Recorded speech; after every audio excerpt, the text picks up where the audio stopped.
will go on the 2010, but it seems to die a little bit in the verticals. Apart from that, I don't think there's a lot more I can say about it. Obviously it's using Vitava radio.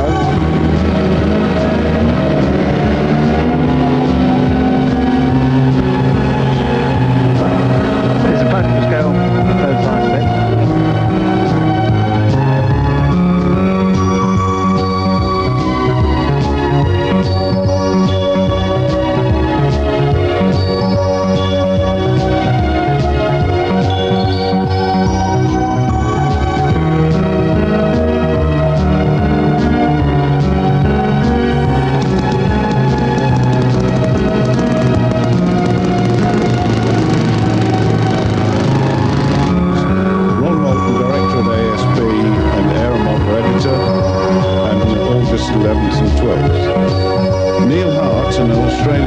World War II Hurricane pilot.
the battery is fail safe, and if it's okay, the spirit of the rules about the radio control system is if I cut a wire and I don't say which wire I will cut, you still under control of the model. So the minimum is 2 receivers and about the batteries and the servo. So then if this system is okay, you have to proceed to 2 flights, and we can see the capability of the pilots, and we can see what about the models in flight. If it's an aerobatic model, you proceed the aerobatic, looping, roll, and so on. If it's a simple flight, flat one, not an aerobatic, you proceed your meeting flight. Okay.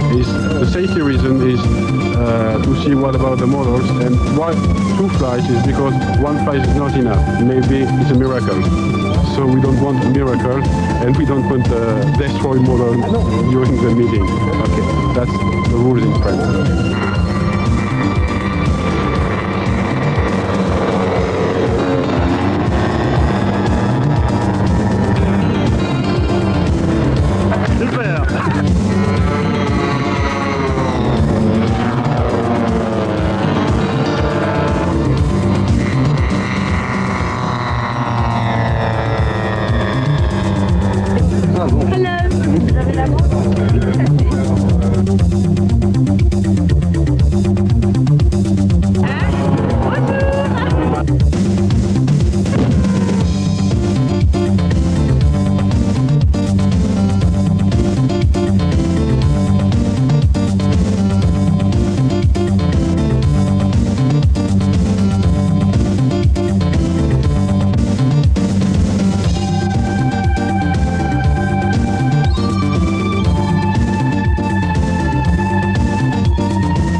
Afternoon, we've got here Fred Beard, probably better known as the Tiger Mothman, because this is, well, what is it, 4th, 5th, 6th? Oh, it's my 4th Tiger to date. This actual Tiger is the result of a kit that I've completed. This proves the kit. This is the prototype pre-production kit. Exactly. And you've just flown it a couple of times, absolutely beautiful.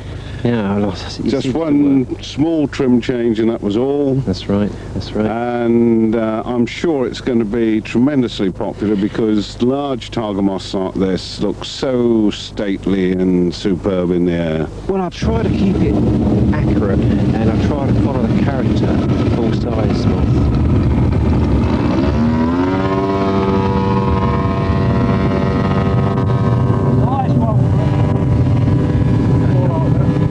The scale of this particular Tiger Moth, 3.3 to 1. 3.3 to 1, and so that gives a wingspan of what, well over 100 inches. It does. Even at that size, it's big enough.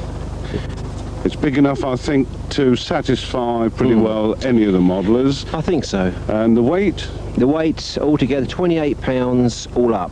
So you've got a remarkably light wing loading, of course, still.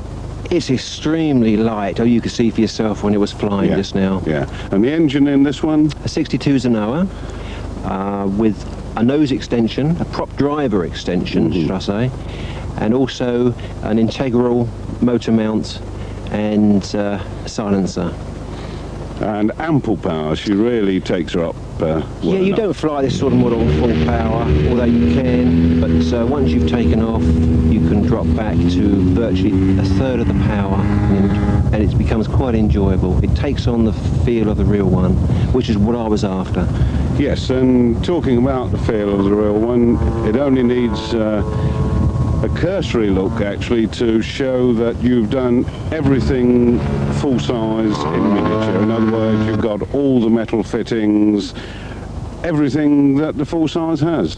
I have, I'm afraid. Let's take you through the construction of it. Now, the fuselage, the basic fuselage structure. The fuselage is basic, consisting of quarter square for fuselage sides, two side build up, pretty basic, but needs a lot of accuracy when building because of the bracketry on both sides need to be located properly.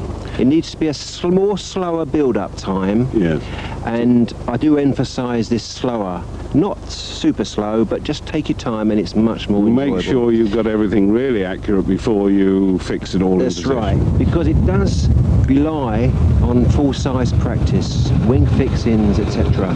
So the Cobain struts, as we call them, I know it's the incorrect term, but let's say Cobain struts, what is the construction of those? That's preformed phosphor bronze tubing, just silver soldered in a few places, so like some of the brackets are silver soldered to incorporate a right angle bend with sides, really to stiffen, And so the top of that, where the tank sits, again, would be exactly as the full-size Tiger. That's exactly the same. The wing mountings, everything else. And the beauty of it, there's only 8 fixing bolts to actually assemble it on the field. Yeah, it's very good. As the two wings come together. Yes. And then you have a sort of rough jury strut just to hold the while you're fitting it in position. Exactly. And the undercarriage again, following full-size practice. Totally scale.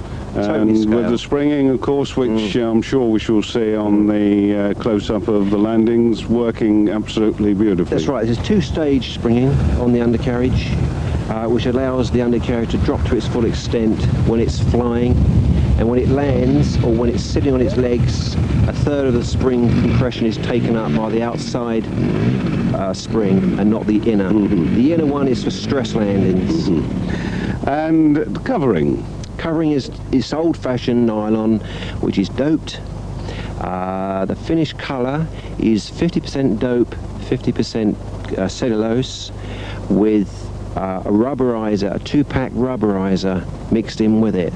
And the 2-pack should never work with cellulose, but it actually does. And you're hoping this is going to cure the age-old problem of crazing? It is a problem, even on full size. It is a problem, but I shan't know, to be honest, for another 6 months. We'll come back in a year, Fred, and ask you. But it feels nice the way I want it.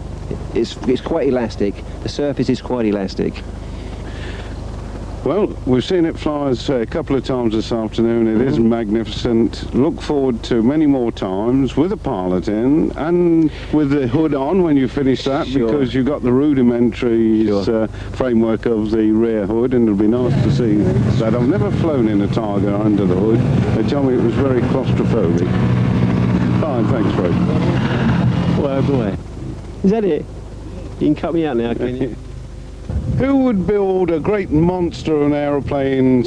It is relatively narrow for a model this size, and the wind was unfortunately blowing from the trees. On the other side of the trees is quite a huge cliff, and there was a lot of turbulence there. And I was struggling both with the turbulence and trying to keep it within the area, and I was running out of control really in terms of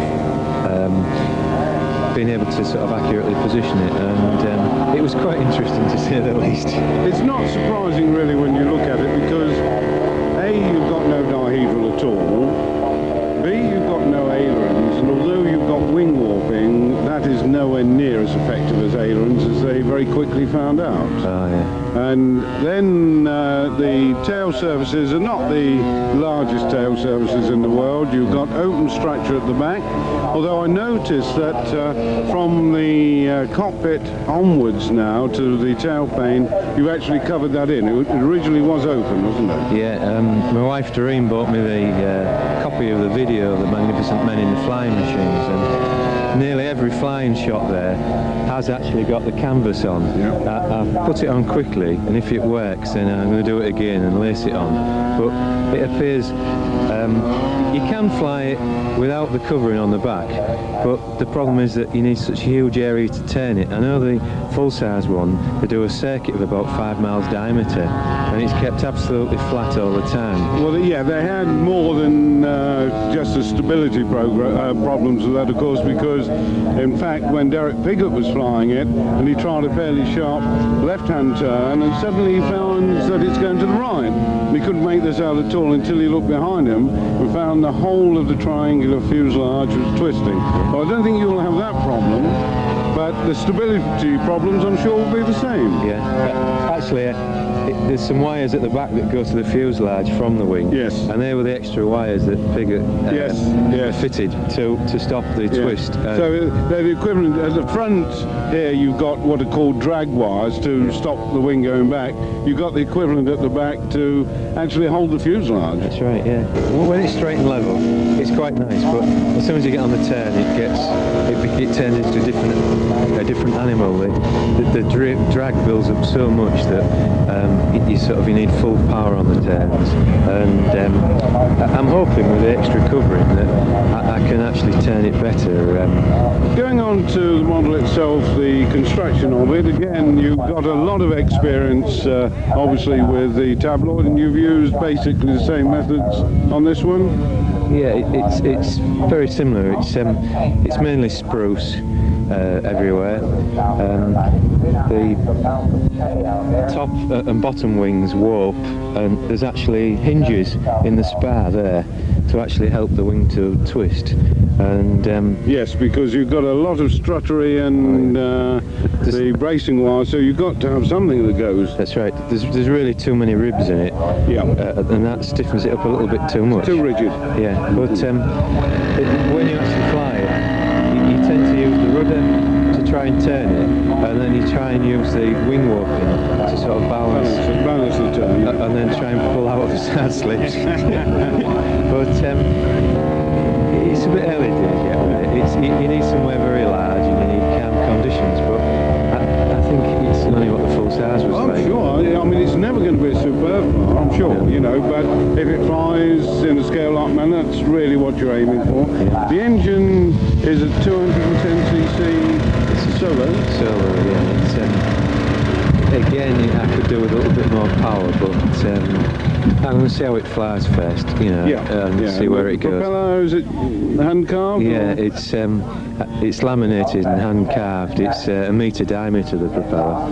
It turns it round about 4,500 revs. Well, that's faster than the original. Yeah. I've tried to make it look like a 4-cylinder with a top. Yes, sure. The silencers at the back.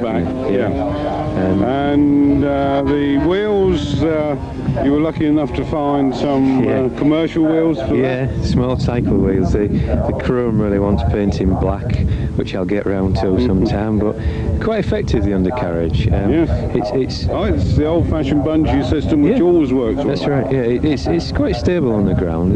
It's just the corners. I could do just a flat. Probably they did mostly straight hops with it anyway. But the bracing wires again are steel cable, and I would think that it must be stressed to about plus 20 G, I would guess, from the looks of the cable. It's quite a strong. I think these wires are sort of well over 400 pounds each wire. Yes. And all of the actual adjusters, they're all stainless steel, 4mm. There's over 200 of those. I think that all the brackets are stainless steel, and again there's well over 400 of those. And I think in total I used over 1,000 Allen screws to hold it together. So your next model is not going to be a quadruplane, I understand. A monoplane. Ian, it's another really remarkable aeroplane. Congratulations, and we'll hope that the wind calms down a bit so we can see it flying again. Thank you. Cheers.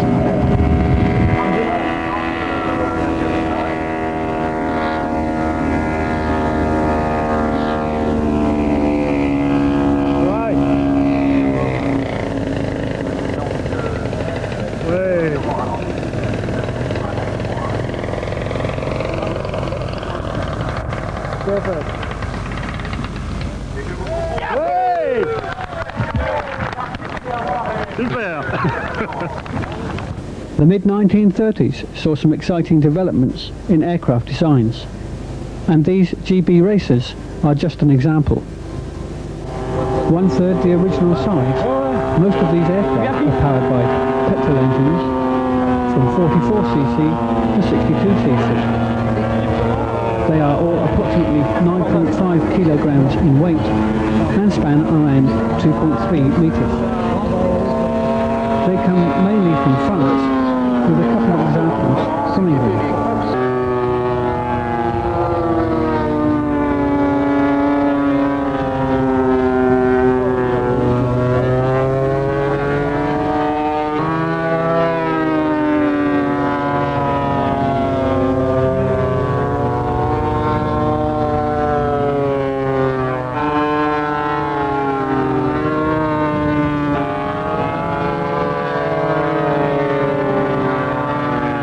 Large-scale multi-engined aircraft are becoming more of a challenge with modelers. This giant Tupolev AN2 by Alain Dupré from France did fly. Powered by 8 Super Tiger 3000 engines, it spans 6.5 meters and weighed 55 kilograms. The flight was well supported with mechanics, although reliability was not convincing. But hats off to Alan and the team anyway.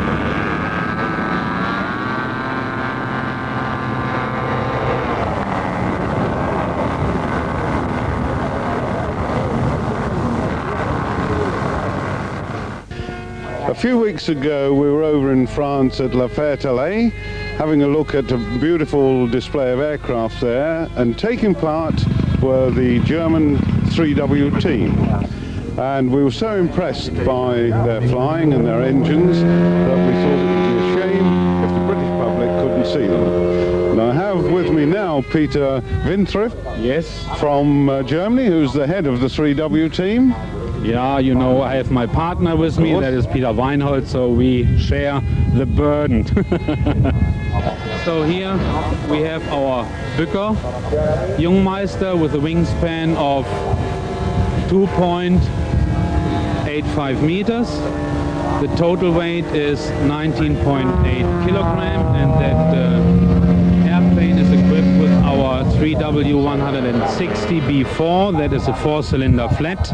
And this is fairly unusual, I think, in the type of construction that it uses. Yeah, that model is made completely out of plywood. There is no balsa wood involved in that design whatsoever.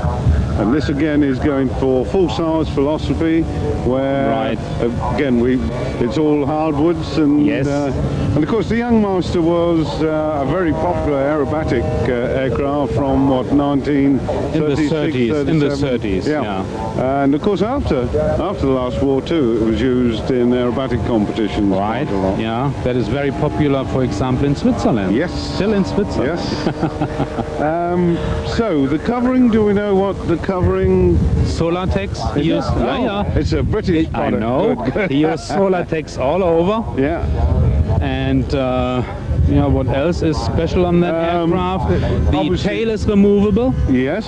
so that And it's easy to transport. And the servos, I think, in this one are down at the tail end. Yes. It'll be interesting because I noticed through these models the servo positions, sometimes forward, sometimes Yes. back. And the advantage of having them at the tail end, of course, is that you have a very short connection to control surface. Yes, right. Good, well, thank you very much for showing us the Youngmaster. Now we'll move over to the Thunderbolt. So that is the Thunderbolt, and the Thunderbolt belongs to Arno Knell. He made the plug, and he designed that aircraft. Scale is 1:4, quarter scale aircraft, and that aircraft is equipped with our 4-cylinder 3W240B4. Again, it's a 4-cylinder flat engine. We saw yesterday and over in France at La Ferta Alais the big Thunderbolt, which is, well, it truly is a superb vehicle. Now, it is your design, and it features all glass fibre construction, but that is on the surface. Now tell us, what is the construction of the wing underneath the glass fibre? The wing is styropor, Yes, styrofoam. styropor, Yeah. then with balsa wood, Yes. the blanket, Yes. and covered with GFK. Glass Fiber. fiber. Yeah. Glass fiber. Yeah. Glass fiber. So the fuselage is from a mould, Yes, but the wings and tail surfaces are covered with a glass cloth yes. skin. So the kit comes complete with a glass fibre fuselage, with the styrofoam wings, Yes. with the canopy, Yes, and again with the glass fibre cowling. cowling, and the Rudder is made from glass fiber as well. Yeah, I see, it's a glass fibre mould too. Yeah. and the wings are covered blanket with balsa wood. Yeah, and is it possible to get the undercarriage? Yes, of course. As a separate item? It's better to build the retract on the wing. Yeah, oh yes, It's it without- must be. I do congratulate you on this beautiful aircraft. Every time I see it, it makes thrilling your It's very loud. But for the show, it's good. it is important. And we look forward to seeing it again in a short while. I hope it looks as impressive on the video as it is in real life. I'm sure it will.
show.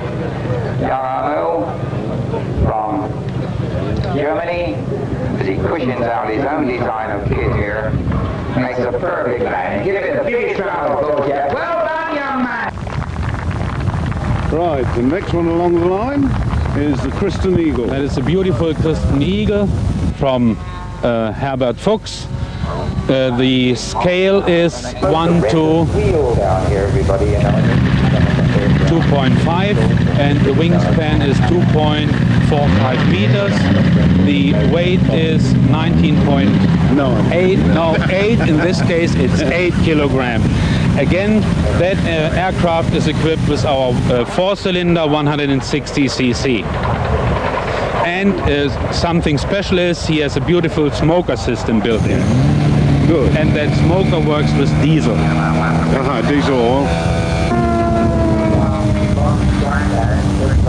The design was made from Herbert.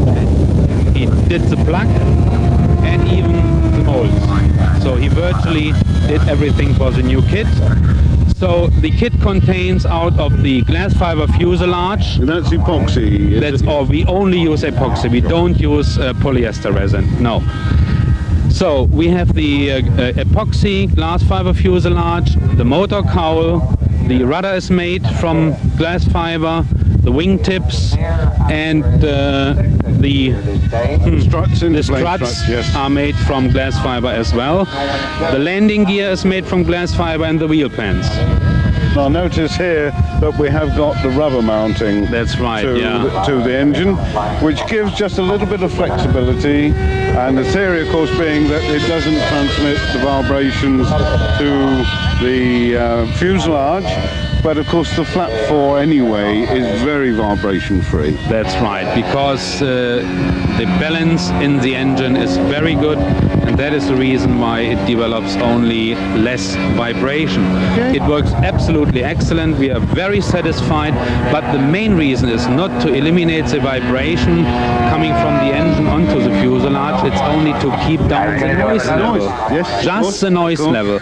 That was our main goal. Drumming yes, from the drum engine effect onto the fuselage, which is quite big. That's fine. And do you know when the kit will be available? Yeah, end of this year. End of the year. Yes. And the cost you said would be? That will be in the region of 650 pounds, because it's more or less a pre-built kit now. And now we'll move on to another popular aerobatic one, and that's the Ultimate. The Ultimate, which of course is one of the most popular of aerobatic biplanes as far as models are concerned, really caught the imagination of the modelling fraternity. And this one is a fabulous one to watch. It will certainly perform all the manoeuvres that the full size will. Definitely, we have no problem. And probably a few extra. Yes.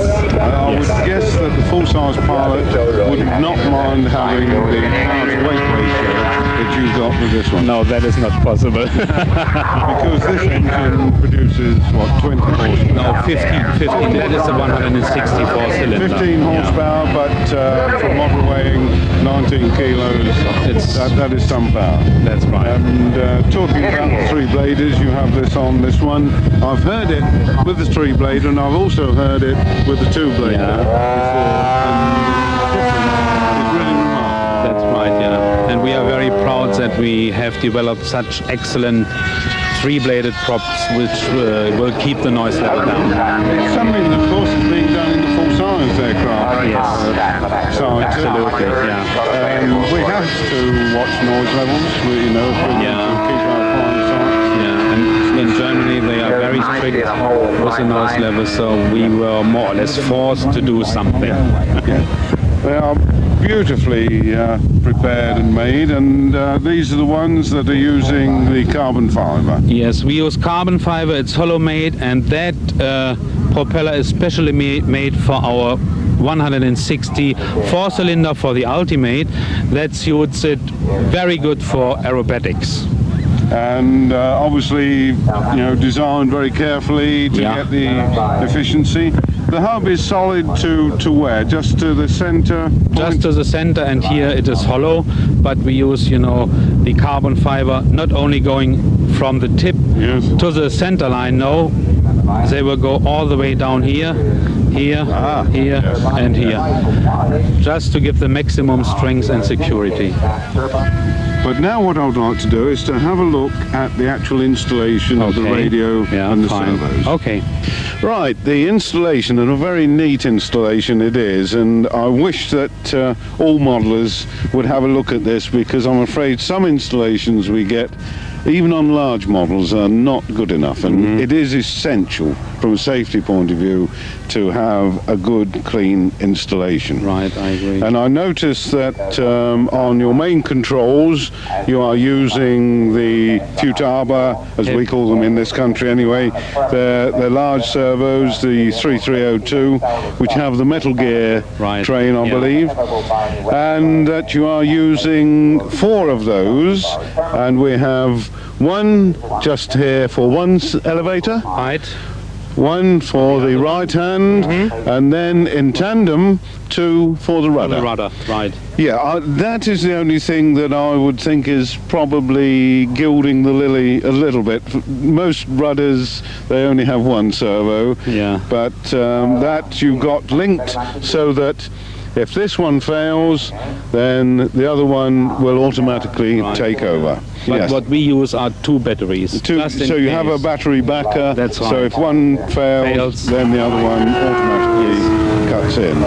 And the other interesting part we were talking earlier is that with the servos mounted in the center, you forget totally about push rods, and you have all closed loop operation. So you have cables, Bowden cable really running in a continuous tube, going back and giving you a full closed loop system. Good, well thank you for that, and now we're going to look at the other part of the aircraft, and that of course is the engine. Okay. Right, now Peter, to your pride and joys, the engines that I think you've been producing now for 6 years? That's right, yeah. We started with our 3W60, the single-cylinder engine, and we have now developed a range of engines, starting, as I mentioned earlier, with a single-cylinder. Then we have developed twin-cylinder opposites, and we can go up to 6-cylinder opposites on special request, and we already have delivered 6-cylinder opposites. And then we extended our range with inline engines, because a lot of models, especially scale models, requires engines which will fit under the motor cowl, and so subsequently we have developed inline engines, 2 and 3-cylinder inline engines. And I would like to show you our 3W70B Champion. That is our most popular engine which we sell in the moment, and that engine is specially laid out for competition purposes. It is very light, it weighs only 2,240 grams, and if tune pipes are used, you can get 10.5 horsepower out of it, which is very good. And something special, we have 4 ports per cylinder. I noticed the carburetor is facing back, and probably even more importantly, that the connection between the inlet and the carburetor is a nice gentle curve. That's right. That was calculated, the length, the curve, everything, so that we will get a real good performance from the carburetor to the engine itself. Fine, and now on to the next one, which is the flat 4. That is our 3W160 flat 4 with 2 carburetors. We use 2 reed valves to get an excellent filling. We have 2 carburetors, but they are interlinked, so that even the adjustment of both carburetors is very easy. That'll equalize the pressures. That's right. And you don't need any form of turbulation for the fuel-air mixture at all? No, not at all. We have, maybe that's important, we have 1, 2, 3, 4, 5 bearings built in, again, to make sure that we will have a smooth running engine. Yeah. And the output of this one? That is approximately 15 horsepower. That will swing, what, a 30-inch propeller? Even bigger. Even bigger. Depends on the application, whether you will use it for an aerobatic airplane or for towing sailplanes, and you have to change the diameter and pitch of the propeller. Yeah, I mean, as a simple rule of thumb, for aerobatics you'll go for smaller pitch, larger pitch, smaller diameter. Right. And vice versa for the slower flying. Absolutely right. Pulling a load. Yes. And now, how about the inline? That is our 3W80 R2. R2 stands for two-cylinder inline engine, and we have developed that engine because a lot of scale models requires inline engine. The cowl area is very small, and that is the reason why we have developed that arrangement of engines. So in other words, it's for scale aircraft that used inline engines in the first place? That's right, yeah. I noticed that you don't use two separate carburetors on this, but you're using the one common one. Yes, we use one common one because we would like to make the handling as simple as possible for our customers. And if you look at the cowls on scale models, most of the cowls are flat on top and you have plenty of space on the bottom, and so that arrangement again makes it easy to handle the adjustment of the carburetor if necessary. No problems.